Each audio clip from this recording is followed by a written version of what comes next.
محمد صلی اللہ تعالی علیہ وسلم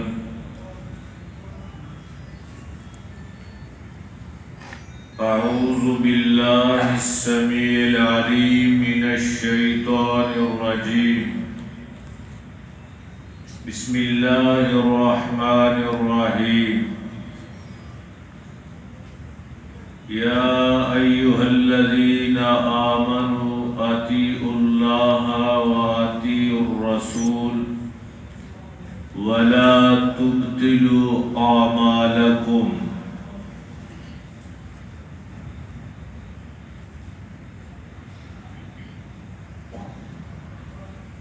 اللہ رب العالمین وحدہ لا شریک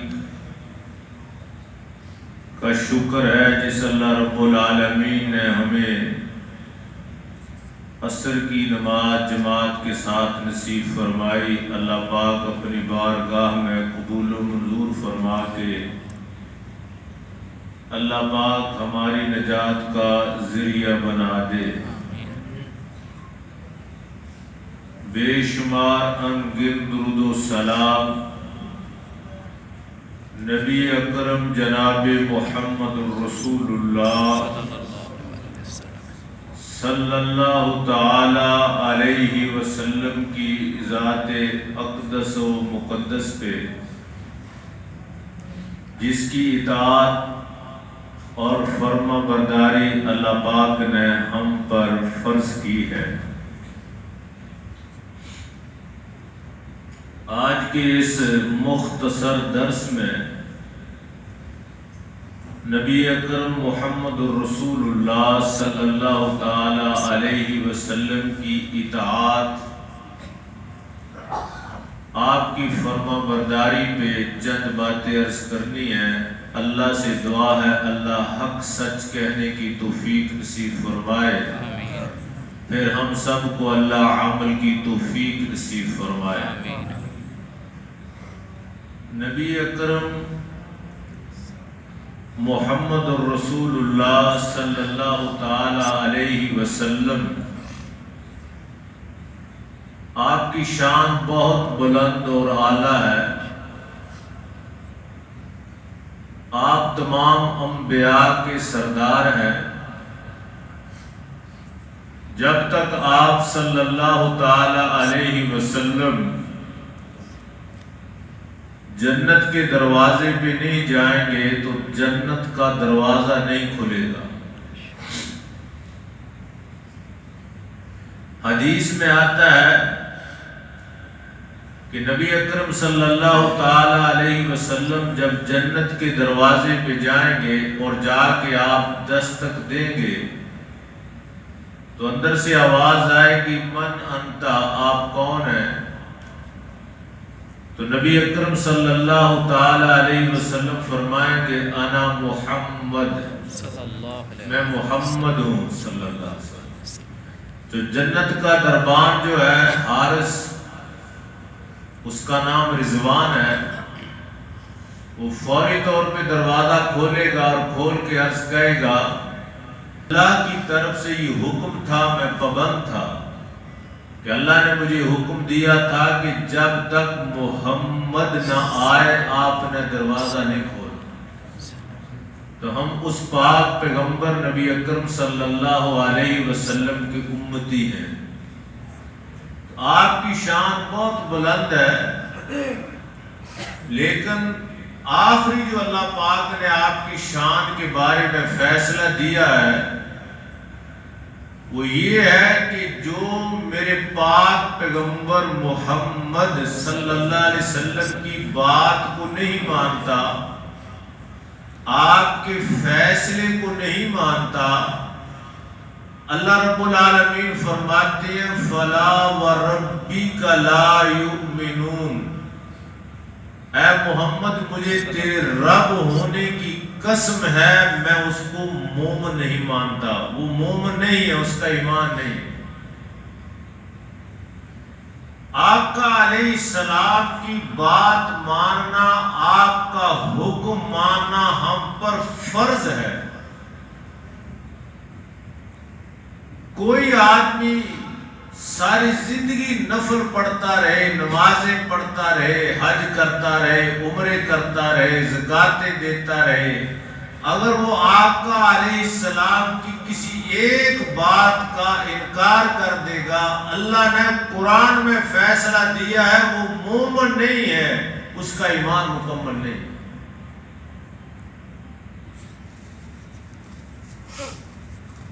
بہت ساری مثالیں ہیں، بہت سارے واقعات ہیں۔ حضرت زبیر رضی اللہ تعالی عنہ نبی صلی اللہ تعالی علیہ وسلم کے پھوپھی کے لڑکے ہیں۔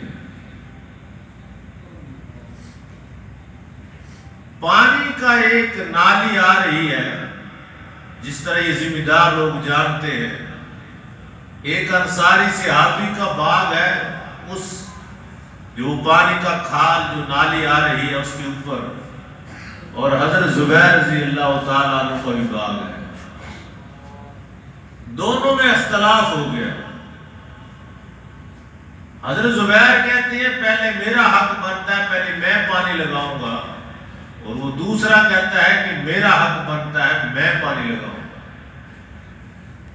جھگڑا نبی اکرم صلی اللہ تعالی علیہ وسلم کے پاس پہنچ گیا۔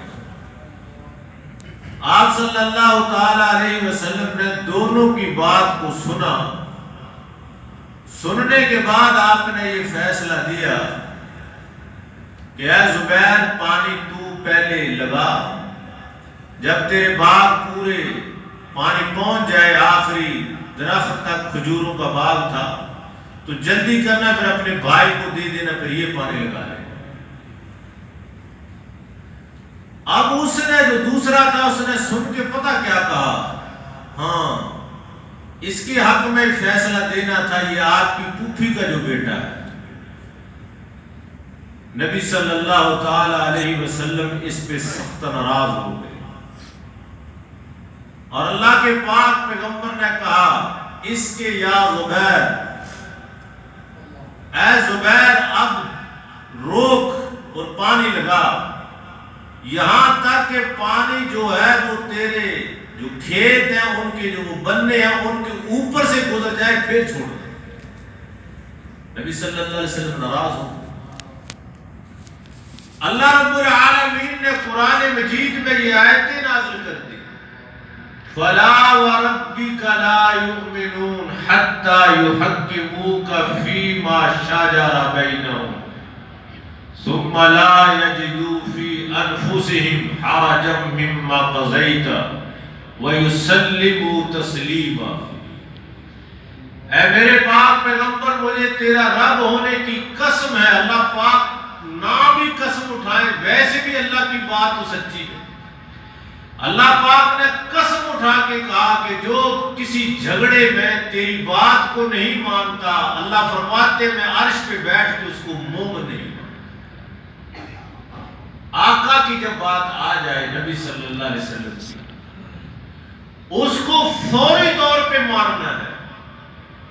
نمبر ایک، ماننے کے بعد پھر دل کے اندر کوئی چیز محسوس بھی نہیں کرنی، بس فوری طور پہ گردن جھکا لینی ہے، جو آقا نے کہہ دیا ہے وہ کہہ دیا ہے، بس ٹھیک ہے۔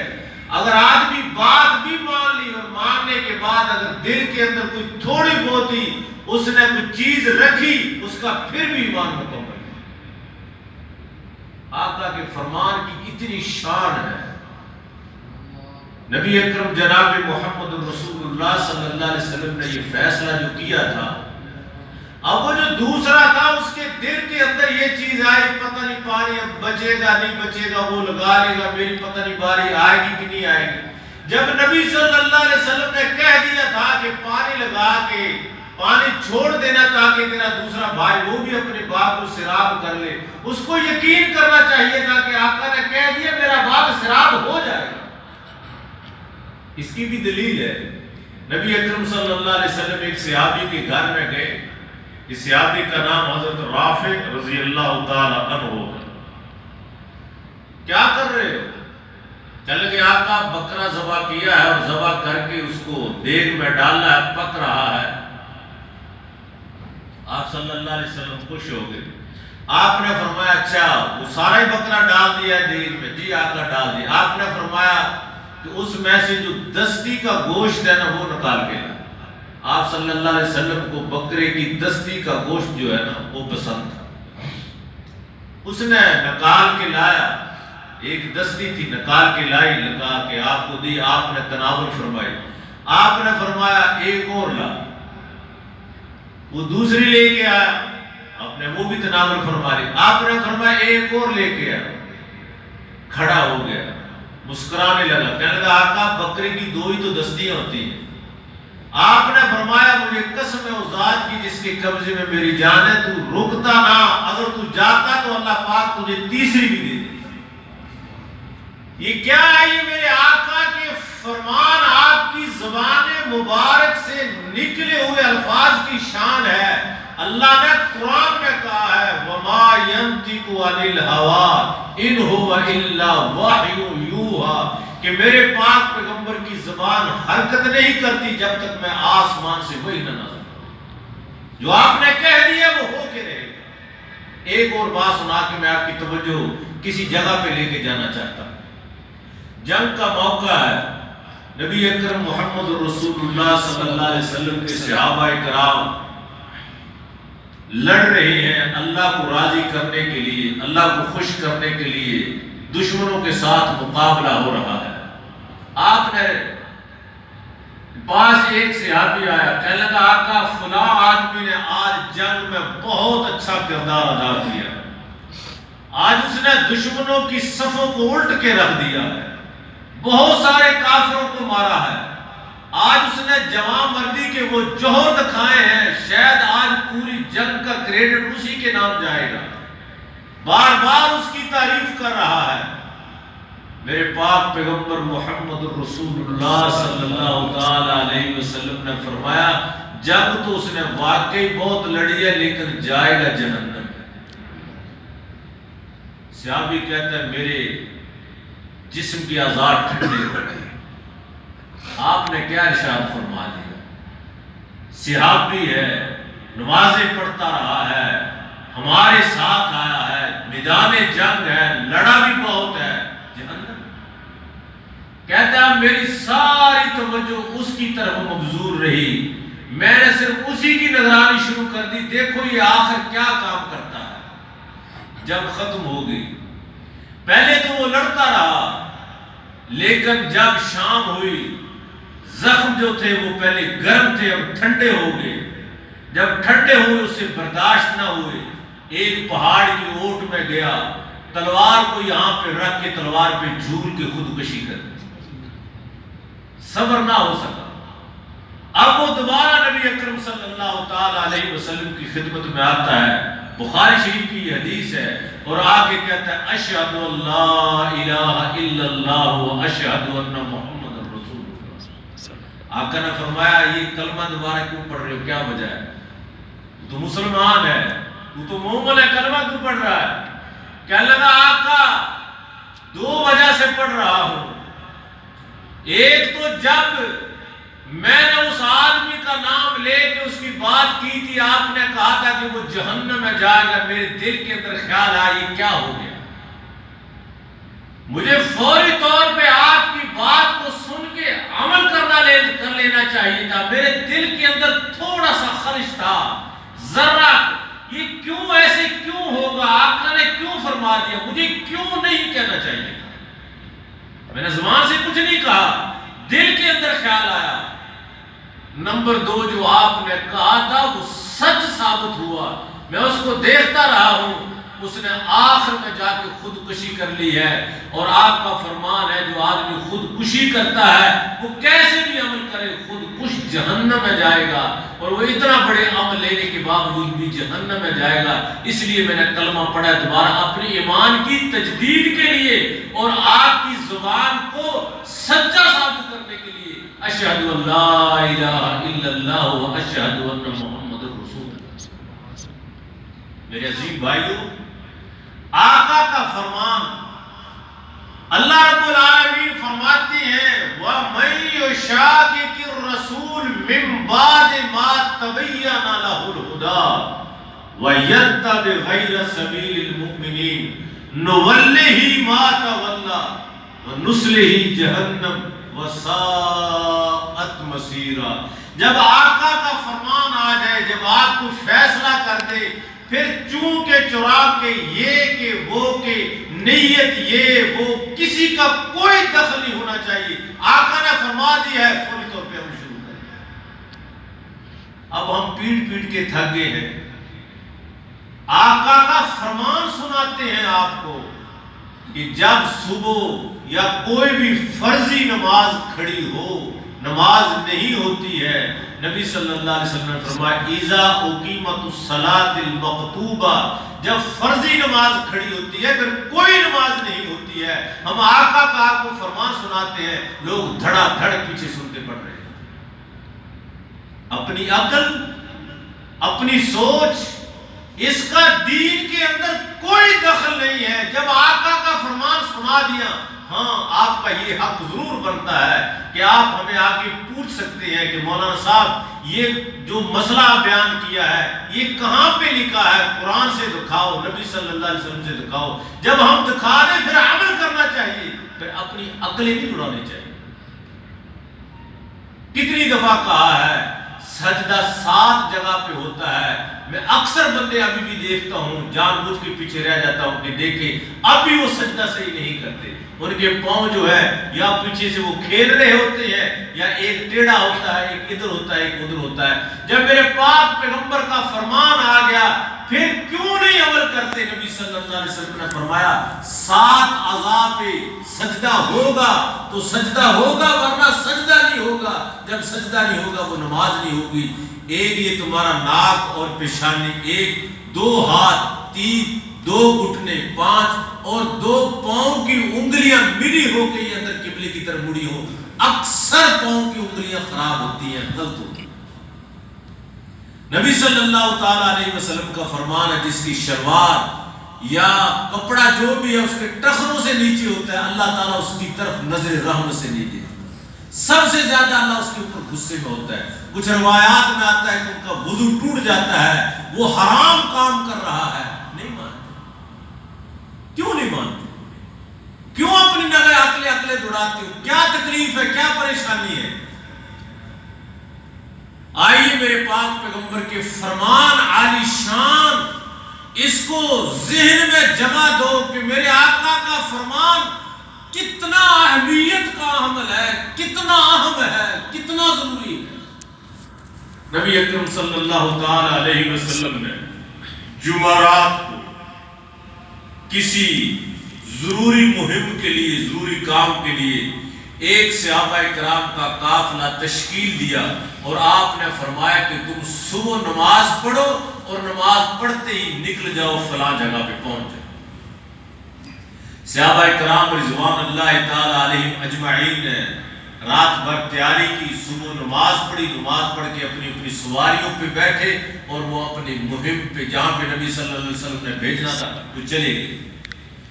آپ جمعے کا خطبہ ارشاد فرما رہے ہیں، اگلے دن جمعہ تھا، جمعے کا خطبہ ارشاد فرما رہے ہیں تو ایک صحابی پہ نظر پڑی، یہ تو وہی ہے جس کا اس قافلے میں نام تھا، ان کے ساتھ جانا تھا۔ اب یہ جمعے میں آپ نے جمعے کے خطبے کے دوران اس کو کھڑا کر لیا کہ آپ نے تو وہاں پہ جانا تھا اور آپ یہاں پہ بیٹھے ہو۔ اب اس کی جواب سننا غور سے، کہنے لگا آقا میری سواری تیار ہے، میری مکمل تیاری ہے، میں صرف اس لیے رک گیا کہ آج جمعے کا دن ہے، جہاں پہ آپ بھیج رہے ہو وہ ایک جنگی مہم ہے، پتہ نہیں دوبارہ واپس مدینہ منورہ میں آنا ہو کہ نہ آنا ہو، جمعے والا دن ہے، میری نیت میں کوئی خلل اور فتور نہیں ہے، میں جمعہ پڑھتے ہی نکل جاؤں گا۔ رکا کیوں؟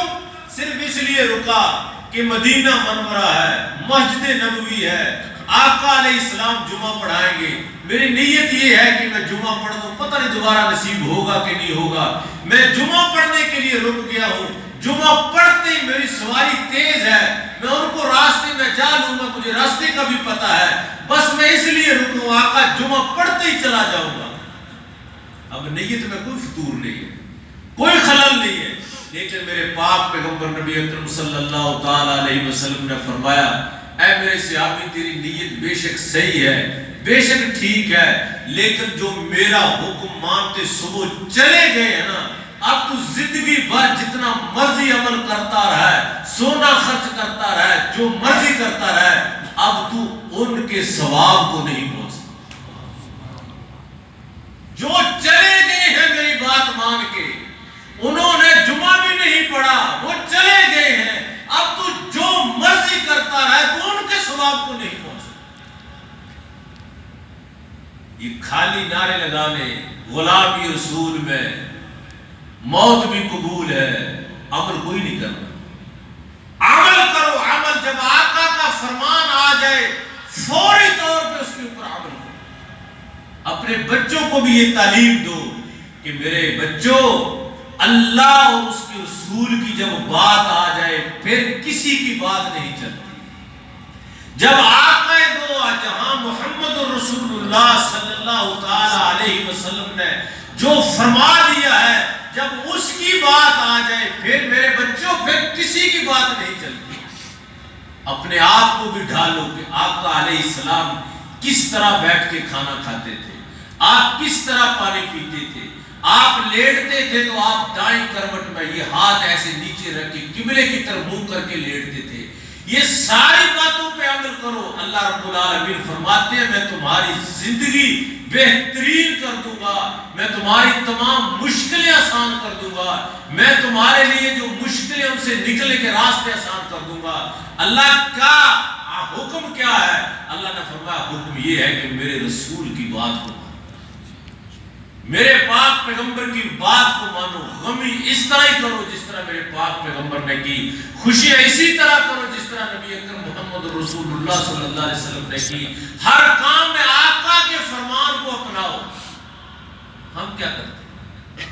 نبی اکرم صلی اللہ تعالی علیہ وسلم کا نام تو بہت لیتے ہیں، باتیں تو بہت کرتے ہیں، اور پھر داڑھی اچھی طرح منڈوا کے شیشے میں دیکھ کے پھر مسکراتے ہنستے ہیں، بوتھی بڑی خوبصورت بنتی ہے۔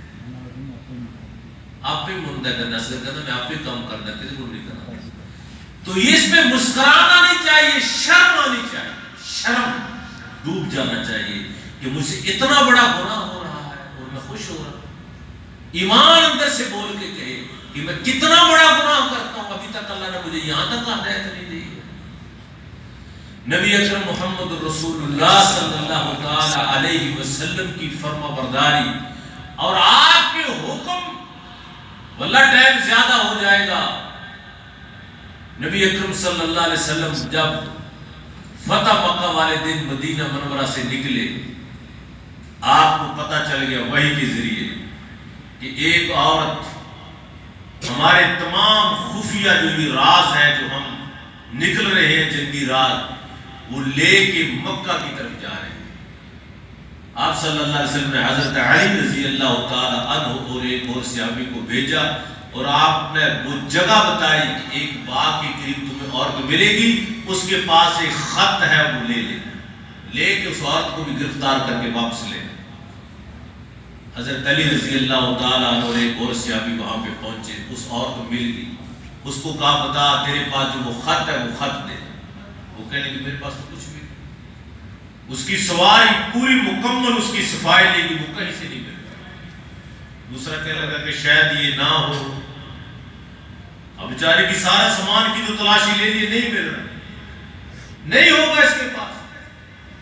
حضرت علی رضی اللہ تعالیٰ عنہ وہاں پہ ڈٹ گئے اور ڈٹ کے کہنے لگے مجھے اللہ کی قسم ہے، مجھے پاک پیغمبر کی زبان پہ اتنا یقین ہے کہ جس طرح یہ دن ہے اب اس کو کوئی رات نہیں کہہ سکتا، یہ دن ہے۔ آقا علیہ السلام نے جو فرمایا ہے وہ ہو کے رہے گا، خط اس کے پاس ہے۔ پھر تلاشی لی، پھر آخر حضرت علی رضی اللہ تعالیٰ اس عورت کو کہا کہ میرے آقا نے فرمایا تیرے پاس ایک خفیہ خط ہے، وہ بتا کہاں ہے، اگر تو نہیں دے گی ہم تیرے کپڑے اتار کے تجھے ننگا کر کے تیری تلاشی لیں۔ ہمیں آقا کے فرمان پہ پورا یقین ہے۔ اس اور عورت نے ایسے بال کھولے اور اس نے ایسے بالوں کے اندر وہ خط چھپا دیا۔ حضرت علی رضی اللہ تعالیٰ عنہ کے ایمان کا پتہ چلتا ہے تو انہوں نے کیا کہا کہ مجھے پورا یقین ہے میرے پاک پیغمبر نے جو فرمایا وہ ہو کے رہے گا، وہ خط تیرے پاس ہے، وہ اس سے لکھا۔ اور تو اور کافر جو تھے، کافر جنہوں نے نبی صلی اللہ علیہ وسلم کا ترجمہ نہیں پڑھا اور آخر تک نہیں پڑھا، بخاری شریف میں ایک حدیث سنا کے بات ختم کرتا ہوں، ان کو بھی پورا یقین تھا کہ جو نبی صلی اللہ علیہ وسلم نے کہہ دیا ہے وہ ہو کے رہے۔ امیہ جہاں تو ایک بہت بڑا کافر تھا مکے کا، حضرت بلال رضی اللہ تعالی عنہ کا یہ آقا تھا، اور حضرت بلال رضی اللہ تعالی عنہ کو بہت ستایا کرتا تھا۔ خیر بات لمبی ہو جائے گی۔ نبی صلی اللہ علیہ وسلم ہجرت کر کے جب مدینہ میں پہنچ گئے تو وہاں سے ایک صحابی مکے میں آیا، اور اس کے ساتھ اس کی دوستی تھی امیہ کے ساتھ۔ امیہ کو اس نے پیغام بھیجا کہ میں مدینے سے آیا ہوں، تو میرا دوست ہے۔ اس نے کہا بالکل۔ کہنے لگا میں ذرا مکے میں طواف بیت اللہ کا کرنا چاہتا ہوں۔ اس نے کہا کوئی بات نہیں، میں اپنی پناہ میں لے کے تجھے بیت اللہ کا طواف کروا دیتا ہوں۔ یہ صحابی امیہ کے ساتھ بیت اللہ میں داخل ہوا تو سامنے لعین اعظم اس امت کا فرعون ابو جہل مل گیا۔ اس نے کہا کہ تو کون ہے؟ اس نے تعارف کرایا کہ یہ نبی صلی اللہ علیہ وسلم کا صحابی ہے اور مکے میں آیا ہے، اور میں نے اس کو پناہ دی ہے، میں اس کو مکے میں لے کے جا رہا ہوں۔ تو ابو جہل گرم ہو گیا، لعین ملعون، کہنے لگا تم نے ہمارے محمد کو یہاں سے نکلا، اس کو وہاں مدینہ میں پناہ دے رکھی ہے، وہ ہمارا دشمن ہے، اور تم ایسے مکے میں گھوم رہے ہو جس طرح کے تمہیں کوئی پوچھنے والا نہیں ہے، یہ ہے وہ ہے فلاں ہے۔ گرم گرم باتیں ہوئی۔ ادھر سے یہ صحابی تھا، اس کے سینے میں بھی ایمان تھا، یہ بھی گرم ہو گیا، اور آخر میں جو بات کی صحابی نے کیا کہا کہ ابو جہل تو بھی سن، اور تو بھی سن، اور تم بھی سنو، ایک دن آئے گا کہ محمد رسول اللہ صلی اللہ تعالی علیہ وسلم کے ساتھی تمہارا سر قلم کر دے گا۔ گھبرا کے کانپنے لگے۔ وہ امیہ جو دوست تھا وہ کہنے لگا میرا بھی نام ہے ان میں، کہنے لگا تیرا بھی نام ہے۔ وہ اور گھبرا گیا۔ وہ صحابی تو اپنا چلا گیا، سفر واپس چلا گیا۔ اس نے جا کے اپنی بیوی کو بات بتائی اور گھبرایا بے انتہا۔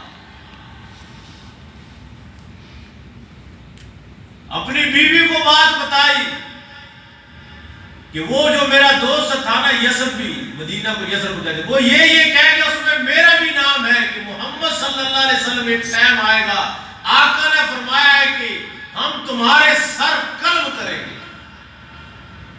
اس کی بیوی نے کہا کہ اب کہیں جانا نہیں ہے۔ کہتا نا میں اب نہیں کہیں جاتا، بس میں مکے میں۔ تھوڑے دنوں کے بعد جنگ بدر آ گئی، تیاری کی۔ ابو جہل نے کہا نکلو، ابو جہل بھی نکلا۔ اس کو کہا، یہ تو پہلے ڈرا ہوا تھا، آخرکار زور دیا کہ یار ایسے نہیں ہو سکتا، اگر تو نہ گیا تو سردار ہے، پھر کوئی بھی نہیں جائے گا۔ اس کو زبردستی جب تیاری کر کے یہ نکلنے لگا تو اس کی بیوی نے کہا وہ بات بھول گیا نا، کہنے لگا نہیں میرے پاس بڑی تیز سواری ہے، میں اپنے بیٹے کو ساتھ لے کے جا رہا ہوں، میں سب سے پیچھے پیچھے رہوں گا، پیچھے پیچھے رہوں گا۔ مطلب کہنے کا کہ آقا کی بات میں اتنا یقین ہے، اتنا یقین ہے، ڈر سے دل بھرا ہوا۔ آخر یہ بدر میں گیا، جنگ بدر میں اللہ رب العالمین نے مسلمانوں کو فتح دی۔ یہ پیچھے پیچھے ہی ہے۔ اس کی نگاہ حضرت عبد الرحمن بن عوف پہ پڑی رضی اللہ تعالیٰ عنہ، ان کے ساتھ کبھی دوستی تھی۔ اس کو آواز دے کے کہنے لگے یہ امیہ، عبد الرحمن یہ میری کتنی تیز رفتار اونٹنی یہ بھی تیری، یہ فلاں مال بھی تیرا، آج میری جان بچا، میں نہیں بچ سکتا۔ حضرت عبد الرحمن بن عوف نے کہا اچھا میرے پاس آ جا، کوشش میں پوری کرتا ہوں۔ حضرت عبد الرحمن بن عوف اس کا ہاتھ پکڑ کے آگے لے کے جا رہے، ادھر سے نظر پڑ گئی حضرت بلال کی رضی اللہ عنہ۔